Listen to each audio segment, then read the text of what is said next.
Nakakuha po kami ng report na meron pa rin pong insensitibo na mga nilalabas na anti-rape prevention post ang Philippine National Police. Kamusta po ang inyong guidelines pagdating dito? Ito po yung ilan sa mga nakarating sa aming office. This is Ano po ba the yung policy nyo pagdating dito sa anti-rape prevention guidelines and posting? these are ma'am, just guidelines of what to do just in case. But ma'am, I would like to add that in our Safer Cities campaign, rape has gone down by 60% from April to August.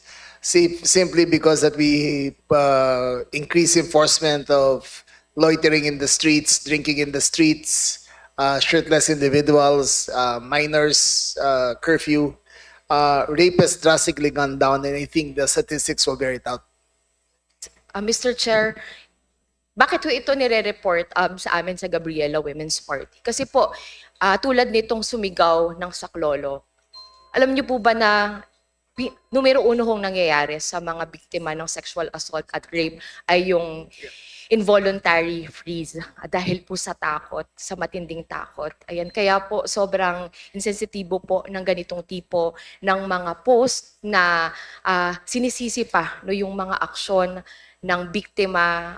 Tulad po ng paglalakad halimbawa sa gabi, no, paano po yung mga BPO workers I agree. natin na nagtatrabaho at hindi po maiwasan na maglakad ho mag-isa. So, ang tugon, DILG Matter din naman po, syempre pagtitiyak po ng maayos na lighting, ligtas na kalsada, ligtas na mga syudad, Yes, ma'am. katulad ng mga nasabi ninyo. At pagtitiyak na yung anti-rape prevention post po natin nakatutok sa saan ba lalapit. Ano yung That's mga hotlines, ano yung mga referral system, ano yung mga psychosocial services, legal assistance para ho sa mga nabibiktima ng rape. At pagpapaalala din na wag mang rape at Yes, habang buhay ang pagkakakulong Yes, ma'am. para sa ganyang tipo ng seryosong Yes, krimen. Dapat baguhin to, Mr. Chair, no, ng DILG, ng PNP. So, Sana teka, po, ma'am. may malinaw na commitment na ma-take down Yes, ang ma'am. ganitong tipo ng We mga will- post. I At will- palitan natin ang gender-sensitive na mga posters. Yes, ma'am. Okay. Ma'am, just as a rejoinder, yeah, this has been corrected already. But also according to the latest research by Okta, as from last quarter to this quarter, 63% of women now feel safer going home alone from their jobs. So I think that's a testament to the PNP and the Safer Cities campaign. However, it is not perfect, and we will do better. Thank Just you. a short manifestation, Mr. Chair. Go ahead, ma'am. Opo.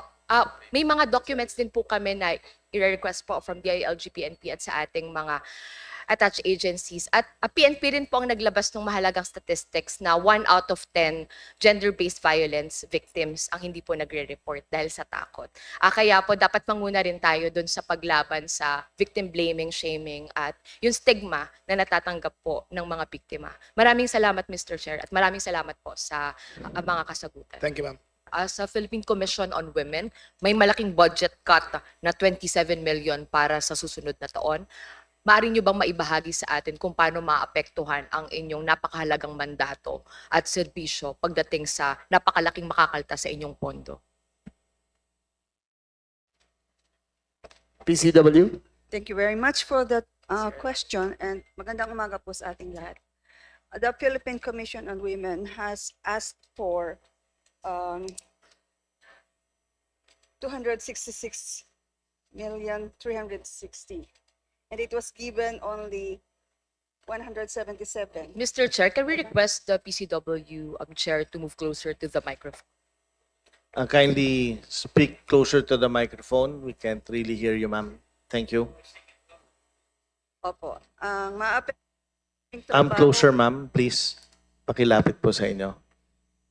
the areas of our work which Thank will you. be affected by the cuts in our budget proposal are basically the areas of regionalization, because last year you gave us like 30 million, and we are now in the Visayas because of the support that was given by this committee. And we hope that before the end of the administration of the president, we can go to Mindanao if we can be given another 30 million. But for the rest, we are prepared to live with what we are given. I think that the most important part of our work is to be able to reach the women. We are 51 years now, but this is the only time that we are moving down to the local level. Nag-issue ng PCW ng proper utilization and safeguards para sa GAD. Kumusta ho ang inyong assessment sa ating mga national government agencies and bureaus pagdating sa kanilang GAD compliance? Mahalaga ito, Mr. Chair, dahil at least 5% dapat na gagastos para sa gender and development mandate. Tama po yan, kasi if we have a policy, we have a very strong policy on women, but if we don't have a budget, then that is a joke. So we have strengthened our approach in GAD planning and budgeting with our partnership with the Commission on Human Rights, which is the ombuds machinery of the Philippines for gender equality. And just to show you that we have improved a lot, as of 2025 December, we had 378 government agencies that were registered in our gender mainstreaming system, which means that they are submitting and complying.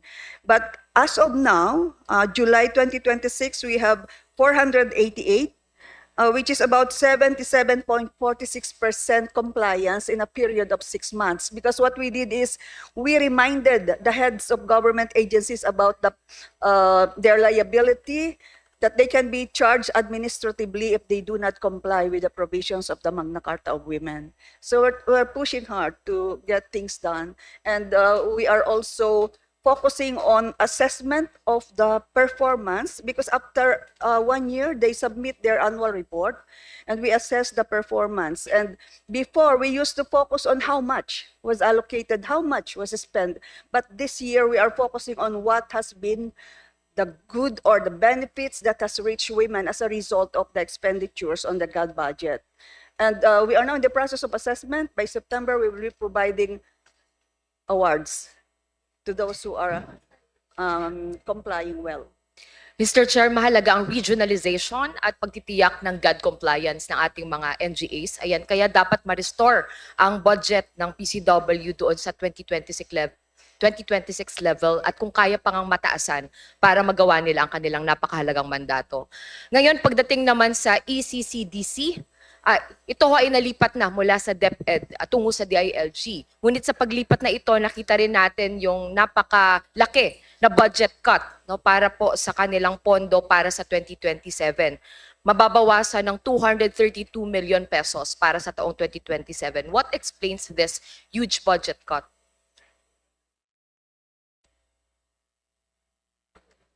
Ma'am, kindly answer, please.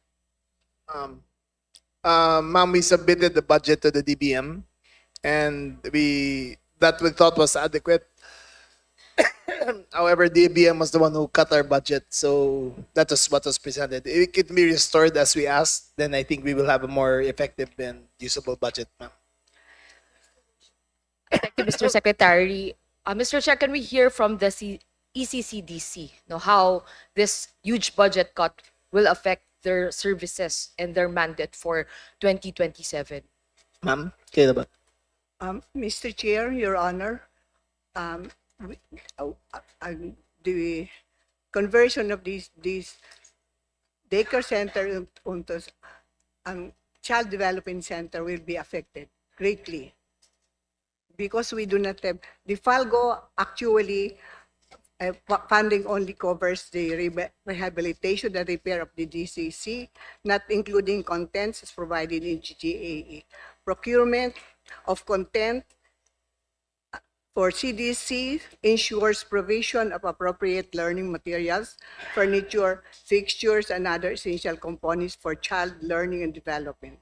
The ECCD Council allotted content which shall cover 362 only from 2,115 under the GS FALGO. Ibig sabihin ba, Mr. Chair, ilan ho ang bago nating itatayo na CDC for 2027? Ang tingin ko kasi dito, Mr. Chair, parang napunta na ho lahat sa barangay at sa LGU yung responsibility. Pero yung dati ho natin na ninanais na palakasin talaga yung programa natin para sa childcare ay hindi na po natin makita sa ating national budget. Centerless pa po yan under po sa DILG. Your Honor, Mr. Chair, after validation with some provincial social welfare development, we lack all 3,743 centerless barangay. At ang pondo po niyan, dapat saan po nakalagay? Under the new law, nasa LGU. Nasa LGU. Yun nga ho, ang malaking problema dito, Mr. Chair. Pinalakas natin yung batas, no, pero pagdating naman sa pondo, pinasa natin lahat sa LGU. Hindi naman po lahat ay may kakayahan para pondohan itong pagtatayo ng ating napakahalaga ng mga child development centers. Kaya ho, at tayo ho, at a proper time, magpropose tayo ng special line item, no, para po mapondohan itong mga child development centers na kailangan natin sa buong bansa. Ngayon naman, Mr. Chair, pagdating ho sa temporary shelters para sa VAU victim survivors at sa situation ng ating barangay VAU officers, may study ang PCW na tumatanggap ang mga barangay VAU desk officers ng nasa 500 pesos lang na honorarium kada buwan. Napakababa po nito kumpara dun sa napakalaki nila na responsibilidad sa ating mga barangay. Napag-aralan nyo na ho ba kung ano yung mga dapat natin gawin para matiyak na mapalakas ang mga barangay VAU desk officers at madagdagan yung kanilang mga natatanggap na kompensasyon? The DILG or the PCW can answer, Mr. Chair. This is I would, I would Go ahead, defer to the secretary on this because we do not have a mandate at the local level. Pardon me, ma'am. Can you, if I can, Yes, Mr. Chair, sana hindi po mabawas sa aking oras. yes, ma'am. Tinanong ko ho yung kalagayan ng ating barangay VAU desk officers na Yes. madalas ay mga kagawad din. No? At Yes. napakaliit ng natatanggap na honorarium, nasa 500 pesos.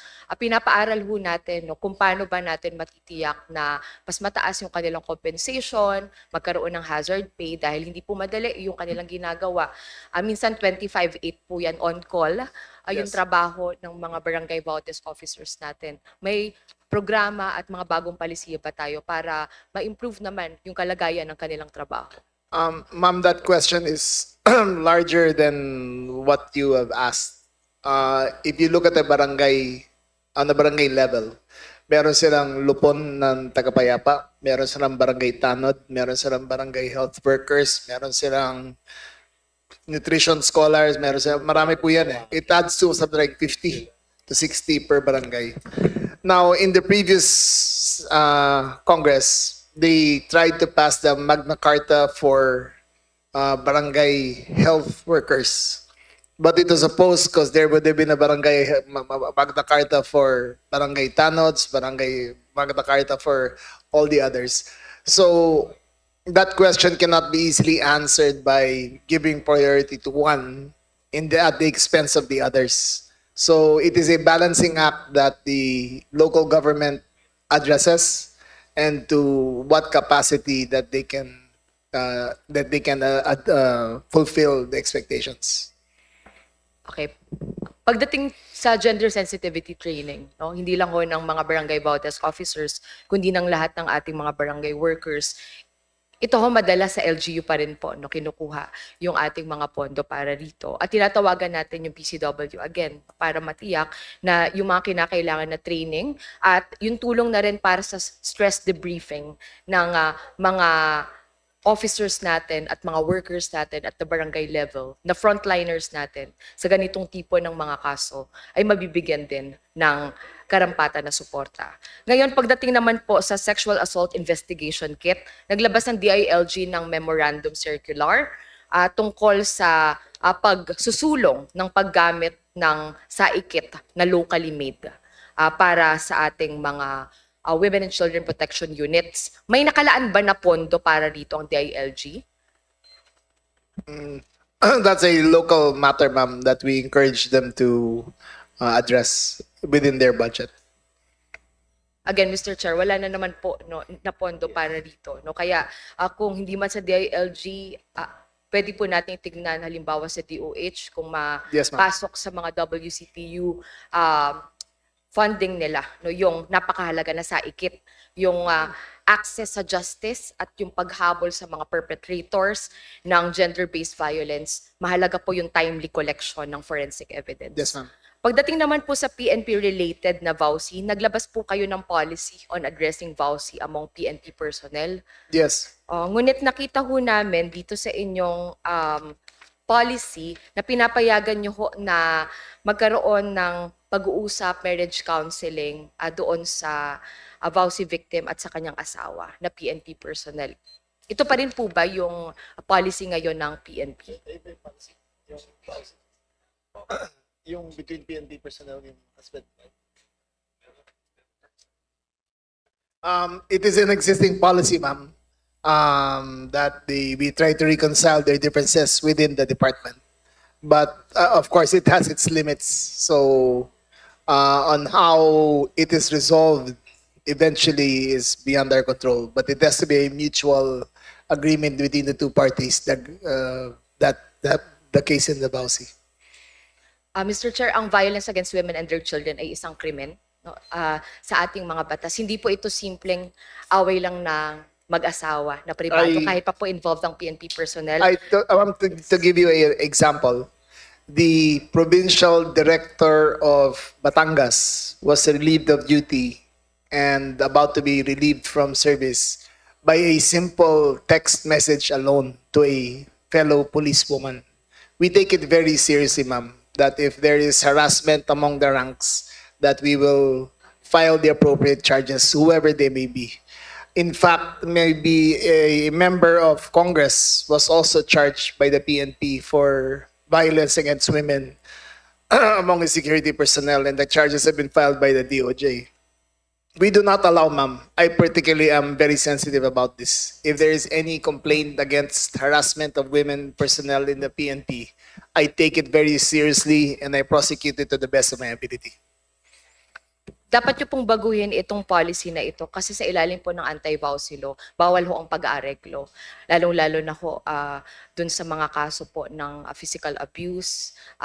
Hindi po dapat ito pinapayagan. Hindi po ito yung simpleng away lang eh. Yes, I get it, ma'am. Ito po ay a VAUSI case. No? Kaya po pagdating sa VAUSI case, dapat po kasama rin po yung PNP doon sa susunod no, sa ating Okay, ma'am. Anti-VAUSI Act. We will, duly noted, ma'am, and we will make the necessary adjustments. Alright. Pagdating naman po dito sa, nakakuha po kami ng report na meron pa rin pong insensitibo na mga nilalabas na anti-rape prevention post ang Philippine National Police. Kamusta po ang inyong guidelines pagdating dito? Ito po yung ilan sa mga nakarating sa aming office. This is Ano po the ba yung policy nyo pagdating dito sa anti-rape prevention? Guidelines and posting. These are, ma'am, just guidelines of what to do just in case. But, ma'am, I would like to add that in our Safer Cities campaign, rape has gone down by 60% from April to August. Simply because that we increase enforcement of loitering in the streets, drinking in the streets, shirtless individuals, minors, curfew. Rape has drastically gone down, and I think the statistics will bear it out. Mr. Chair, bakit po ito nire-report sa amin sa Gabriela Women's Party? Kasi po, tulad nitong sumigaw ng saklolo, alam niyo po ba na numero uno hong nangyayari sa mga biktima ng sexual assault at rape ay yung involuntary freeze dahil po sa takot, sa matinding takot. Ayan, kaya po sobrang insensitibo po ng ganitong tipo ng mga post na sinisisi pa no, yung mga aksyon ng biktima. Tulad po ng paglalakad halimbawa sa gabi, no, paano po yung mga BPO workers I agree. natin na nagtatrabaho at hindi po maiwasan na maglakad ho mag-isa. So, ang tugon, DILG Matter din naman po, syempre pagtitiyak po ng maayos na lighting, ligtas na kalsada, ligtas na mga syudad, Yes, ma'am. katulad ng mga nasabi ninyo. At pagtitiyak na yung anti-rape prevention post po natin nakatutok sa saan ba lalapit. Ano yung mga hotlines, ano yung mga referral system, ano yung mga psychosocial services, legal assistance para ho sa mga nabibiktima ng rape. At pagpapaalala din na wag mang rape at Yes, habang buhay ang pagkakakulong Yes, ma'am. para sa ganyang tipo ng seryosong Yes, ma'am. krimen. Dapat baguhin to, Mr. Chair, no, ng DILG, ng PNP. So Sana taken, po ma'am. may malinaw na commitment na ma-take down Yes, ang ma'am. ganitong tipo ng We mga will- post I at will- palitan natin ang gender-sensitive na mga posters. Yes, ma'am. Okay.